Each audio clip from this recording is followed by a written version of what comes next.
नमस्कार दोस्तों। क्या तीसरे विश्व युद्ध को बढ़ावा देने वाला है जो बाइडेन का वो एक फैसला, जिस फैसले ने इस रूस और यूक्रेन के युद्ध में, जी हाँ, इस युद्ध की आग में घी का काम करा। मैं बात कर रहा हूँ यूक्रेन के राष्ट्रपति ने अभी चंद महीनों पहले, जी हाँ, यूक्रेन के राष्ट्रपति जेलेंस्की ने अभी चंद महीनों पहले अपनी सेना को, जी हाँ, देश की सीमा से रूसी सैन्य पर, जी हाँ, ठिकानों पर उसके हमला करने के लिए अमेरिकी हथियार का इस्तेमाल करने की जो बाइडेन से अनुमति मांगी थी। अनुरोध किया था कि प्लीज़ अपने हथियार हमको दे दो, हमें एक हमला करना है, जी हाँ, रूस के ऊपर। और आप जानते हैं कि यहाँ पर कहीं ना कहीं रूस और अमेरिका के बीच में बिल्कुल भी आपस में नहीं बनती है, ठीक है। और यहाँ पर कहीं ना कहीं अप्रत्यक्ष रूप से ये जो यूक्रेन है, जो रूस पर हमला करने के लिए हथियार मांग रहा है अमेरिका से, तो कहीं ना कहीं ये अमेरिका को और सशक्त बनाने का प्रयास कर रहा है। लेकिन अगर ये युद्ध थर्ड वर्ल्ड वॉर में तब्दील हो गया दोस्तों, तो इसका खामियाजा इन विकसित देशों को तो भुगतना पड़ेगा ही पड़ेगा, लेकिन साथ ही साथ यहाँ पे रहने वाली जनता को भी भुगतना पड़ेगा। और अप्रत्यक्ष रूप से जितने भी आपके अविकसित देश हैं, जितने भी विकासशील देश हैं, उन सबको भी इसका खामियाजा भुगतना पड़ेगा। अब जो बाइडेन ने बोल दिया कि हाँ, गो अहेड, आगे बढ़िए। और वहीं पर रूसी सांसदों ने चेतावनी देते हुए ये कहा है कि जो बाइडेन प्रशासन के इस कदम से युद्ध और बढ़ेगा। और यूक्रेन को हिम्मत मिल गई, लगातार बैक टू बैक रूस पर वो युद्ध करने लगा। और अभी चंद घंटों पहले जो हुआ, उसने साफ साफ ये संकेत दे दिया है कि तीसरे विश्व युद्ध की अब शुरुआत हो चुकी है। अब कुछ लोग ये बोलेंगे भी, बार बार मैं जो बाइडेन का प्रयोग क्यों कर रहा हूँ, अब तो डोनाल्ड ट्रंप बन चुके हैं राष्ट्रपति।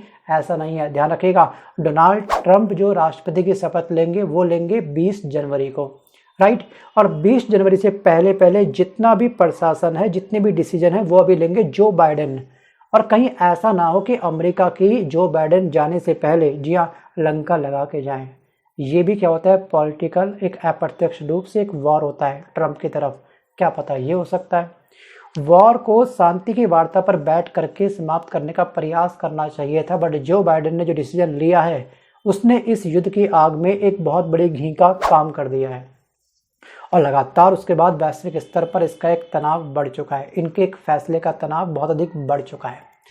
अब इन्होंने परमिशन दे दी, अमेरिका के राष्ट्रपति जो बाइडेन ने बोला यूक्रेन को, ठीक है, अभी आप इस्तेमाल कर लो हमारे हथियारों का।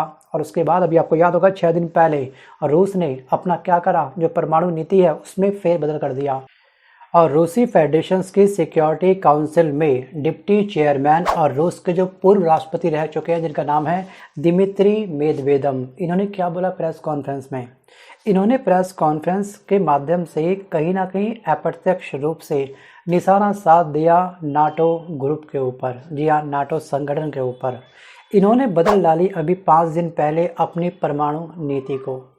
इन्होंने साफ साफ ये कहा कि हमारे देश के खिलाफ, मतलब कि रूस के खिलाफ, अगर नाटो संगठन के किसी भी एक देश ने अगर हमारे देश के ऊपर मिसाइल दाग दी, तो हम ये मानेंगे कि उन सभी के सभी देशों ने, जी हाँ, हमारे खिलाफ, जी हाँ, ये मिसाइल दागी है। मतलब कि नाटो की फुल फॉर्म आपको पता होगा दोस्तों, नॉर्थ अटलांटिक ट्रीटी ऑर्गेनाइजेशन।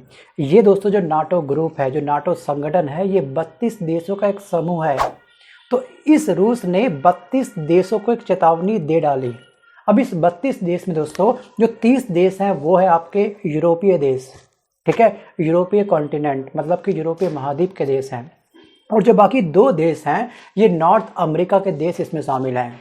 मतलब कि रूस एक अकेला ऐसा देश है जिसके पास इतनी बड़ी शक्ति है कि वो चेतावनी दे पा रहा है इन सभी 32 देशों को, जिसमें अमेरिका देश भी शामिल है। थिंक अबाउट इट, विचार जरूर करिएगा। इसके बाद इसने ये भी कहा है कि हम रिवर्स में, जी हाँ, जवाबी कार्रवाई किसी भी तरीके की कर सकते हैं, चाहे वो परमाणु हथियारों का इस्तेमाल ही क्यों ना हो। इसका अर्थ साफ साफ ये है कि कहीं ना कहीं तीसरे विश्व युद्ध की सभी देश तैयारी आपस में कर रहे हैं, चाहे वो रूस हो या फिर दोस्तों वो यूक्रेन हो या फिर अप्रत्यक्ष रूप से, जी हाँ, नाटो देश ही क्यों ना हो। इनफैक्ट दोस्तों यूरोपीय संघ ने भी यूक्रेन की एक बहुत बड़ी हेल्प करी है। यूरोपीय संघ के अंदर जितने भी देश हैं वो भी कहीं ना कहीं, जी हाँ, रूस के रडार पर आ चुके हैं। वो क्यों बोल रहा हूँ मैं, अभी बताऊँगा आपको चंद मिनट बाद, बस थोड़ा सा करिए इंतज़ार। दोस्तों, अमेरिका द्वारा यूक्रेन को रूस में लंबी दूरी तक मिसाइल के इस्तेमाल की अनुमति देने के बाद युद्ध अब नए स्तर पर पहुंच चुका है। हम कह सकते हैं दोस्तों कि यहाँ पर ये जो वॉर है रूस और यूक्रेन के बीच में, ये युद्ध अब चरम पर पहुंच चुका है। जी हाँ, शांति से बात नहीं बनने वाली है। लेकिन एक बात आपको और अच्छे से ध्यान रखनी है कि इतिहास के सभी पन्नों को अगर आप ध्यान से खंगालेंगे, किसी भी युद्ध को आप ध्यान से पढ़ेंगे, तो आप यही पाएंगे कि हर एक युद्ध शांति की वार्ता पे जाकर के समाप्त हुआ है, या फिर हम कह सकते हैं कि समझौते की वार्ता पे जाकर के समाप्त हुआ है। इसका एक सबसे बड़ा एग्जाम्पल है वर्साई की संधि। जब फर्स्ट वर्ल्ड वॉर हुआ था, उसका एंड कहाँ पे हुआ था? उसका एंड हुआ था वर्साई की संधि पर जाकर के, जिसमें जर्मनी को जी हाँ हैंडीकैप अपाहिज कर दिया गया था कि वो सेना नहीं रख सकती है। चलिए, एक छोटा सा क्वेश्चन मेरा आपसे कि आखिरकार वर्साई की संधि किस वर्ष हुई थी? एक बात तो श्योर है कि फर्स्ट वर्ल्ड वॉर 1914 में स्टार्ट हुआ था, 1918 में जाकर के समाप्त हुआ था। अब ये जो दोस्तों वर्साई की संधि हुई होगी, ये या तो 1918 में हुई होगी, या फिर 1919 में हुई होगी, या फिर उसके बाद हुई होगी। क्या लगता है आपको? क्या है आपकी गैसिंग पावर और क्या है आपकी नॉलेज? आप मुझे चाहो तो कमेंट कर सकते हो। अब दोस्तों, अमेरिका ने क्या करा है कि अमेरिका ने जो कीव है, जी हाँ, यहाँ से अपनी एम्बेसी को, अपने दूतावास को क्लोज कर दिया है।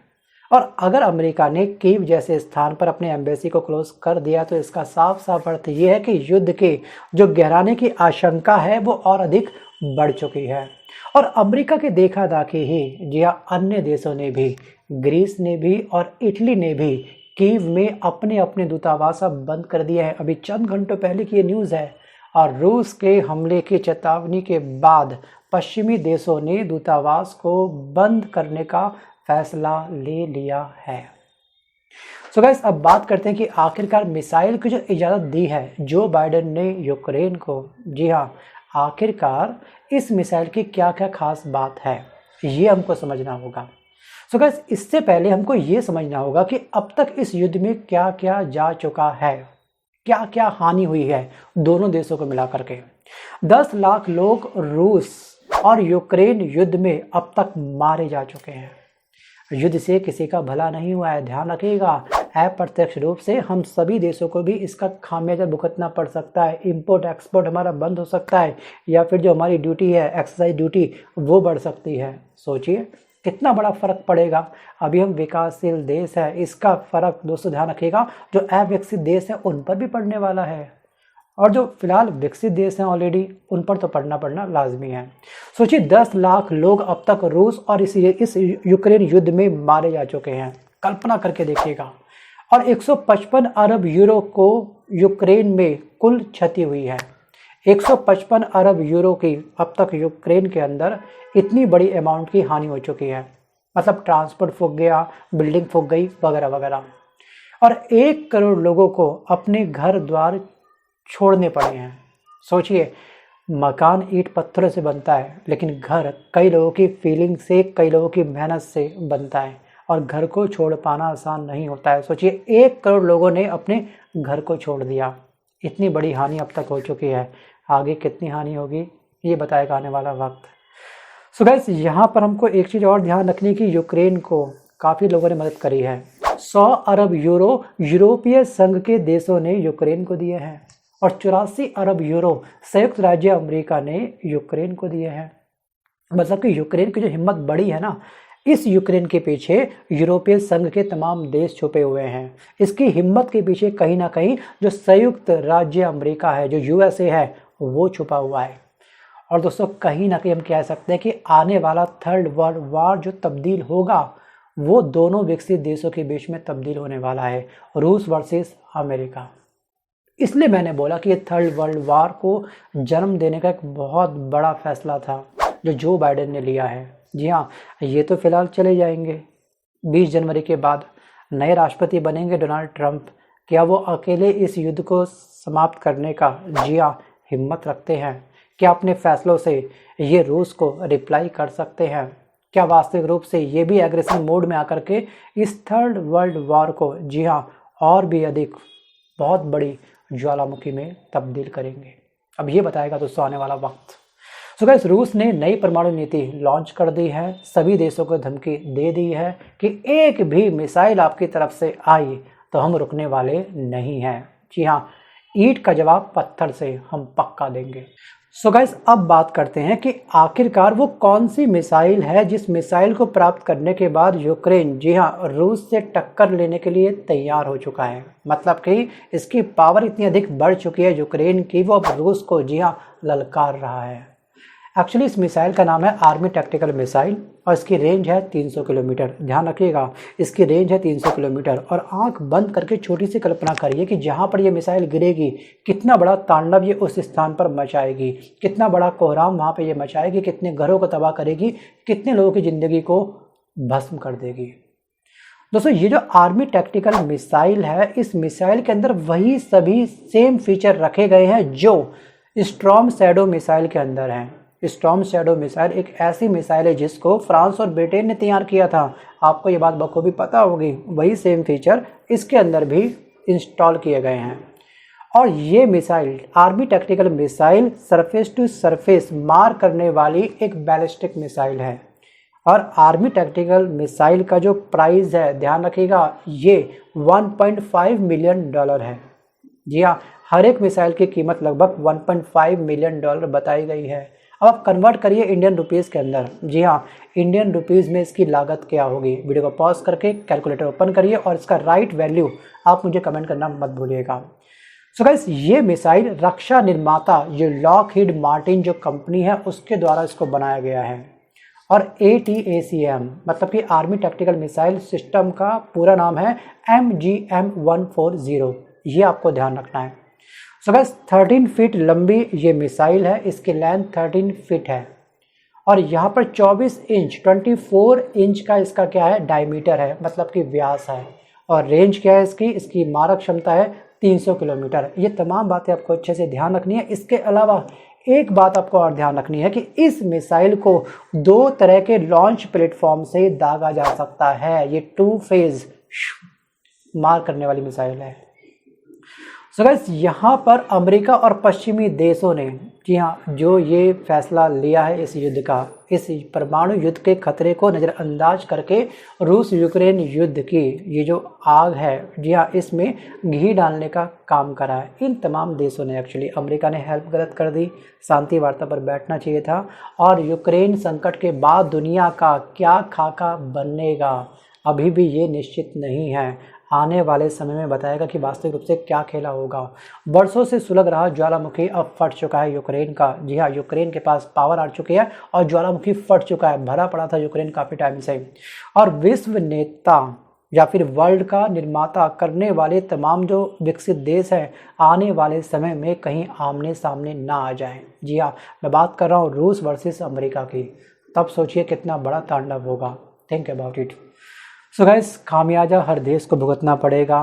कितना परसेंट नुकसान होगा, कितना परसेंट नुकसान नहीं होगा, ये सब बातें मैं छोड़ता हूँ आने वाले भविष्य में। बट दोस्तों, यहाँ पर आपको क्या लगता है कि अगर आप अमेरिका के राष्ट्रपति होते, जो बाइडेन की जगह होते, तब कौन सा फैसला उठाते या इस युद्ध को किस तरीके से समाप्त करते? इस युद्ध की आग में घी डालने का प्रयास करते, अपनी सारी मिसाइल दे करके और अधिक अपने देश का, जी आप पैसे का सपोर्ट करके उस यूक्रेन देश को, या फिर आप कुछ और चाल चलते, मतलब कि अपने कुछ और कदम बढ़ाते, स्मार्ट कदम जिसे हम बोल सकते हैं कि मतलब कि सांप भी मर जाए और लाठी भी ना टूटे। तो आपके माइंड में जो भी कदम होंगे, जो भी आपका फैसला होगा, वीडियो को पॉज करके चाहो तो आप मुझे कमेंट कर सकते हो, नहीं भी करोगे तो भी चलेगा। राइट। सो गाइस, आज के इस वीडियो में बस कर इतना ही। मिलता हूँ जल्द नए वीडियो के साथ। तब तक के लिए धन्यवाद। Bye bye and take care.